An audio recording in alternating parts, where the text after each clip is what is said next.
अस्सलाम वालेकुम। आज हम प्रेगनेंसी में होने वाली स्ट्रेंज क्रेविंग्स के बारे में बात करेंगे।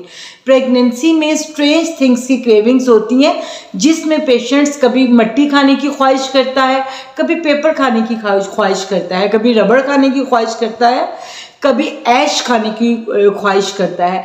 तो ये तमाम स्ट्रेंज जो क्रेविंग्स हैं ये प्रेगनेंसी में क्यों होती हैं, इसके रीजंस क्या हैं और इसको हम कैसे सॉल्व कर सकते हैं। चलें जी वीडियो को स्टार्ट करते हैं।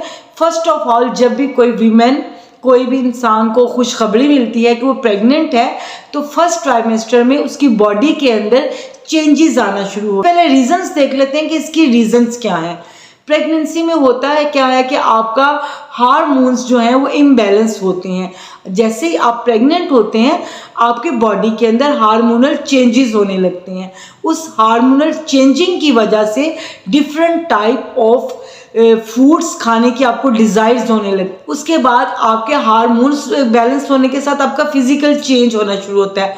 आपका टमी जो है वो पहले बिल्कुल साथ होता है, आपकी ब्रेस्ट के अंदर चेंज आना शुरू होता है, आपकी बॉडी के कलर्स में चेंज आना शुरू होता है।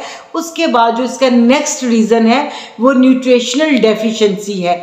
बॉडी में प्रेग्नेंट औरत को मल्टीविटामिन्स की ज़्यादा नीड होती है देन एक आम इंसान के।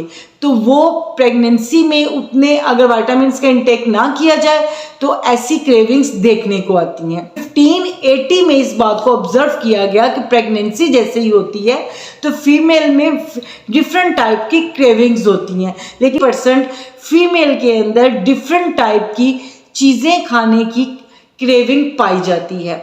और प्रेगनेंसी के अंदर पेशेंट्स को बहुत ज़्यादा स्मेल इरिटेशन, टेस्ट इरिटेशंस भी होती हैं। पेशेंट को कुछ ख़ास स्पेसिफिक चीज़ों की स्मेल बर्दाश्त नहीं होती है, और जैसे रोटी का पकना, कुछ स्पेसिफिक किसी फूड के पकने की स्मेल पेशेंट से बर्दाश्त नहीं होती। और पेशेंट के टेस्ट में बहुत प्रेगनेंसी में पेशेंट के टेस्ट में बहुत फ़र्क आ जाता है। उसको हर चीज़ के टेस्ट में थोड़ा सा जिंक टाइप एलिमेंट फील होता है। इसको मैनेज किया जा सकता है न्यूट्रिशन वैल्यूज़ को पूरी करके, अपनी फूड को अच्छा करके और मल्टीविटामिन्स में जिंक और आयरन का इस्तेमाल करके। क्योंकि जिंक और आयरन की डेफिशिएंसी की वजह के अंदर मट्टी, गाचनी का मतलब मुल्तानी मट्टी खाने का रुझान रखती हैं। मल्टीविटामिन से इनकी डेफिशिएंसी को पूरा किया जा सकता है। होम्योपैथिक इसमें अपना बहुत रोल अदा करती है।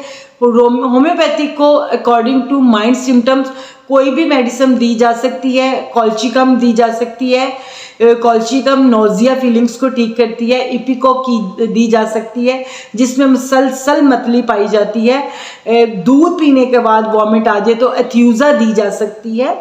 और अगर खाना डाइजेस्ट नहीं होता है तो चैलिडोनियम दी जा सकती है। तो डिफरेंट मेडिसिन इसमें होम्योपैथिक बहुत अच्छा रोल अदा करती है, और different medicine according to symptoms जो हैं वो इस प्रॉब्लम। वॉचिंग माय वीडियो, इंशाल्लाह मिलते हैं नेक्स्ट वीडियो में नेक्स्ट टॉपिक के साथ। तब तक के लिए अल्लाह हाफिज़। पाकिस्तान जिंदा।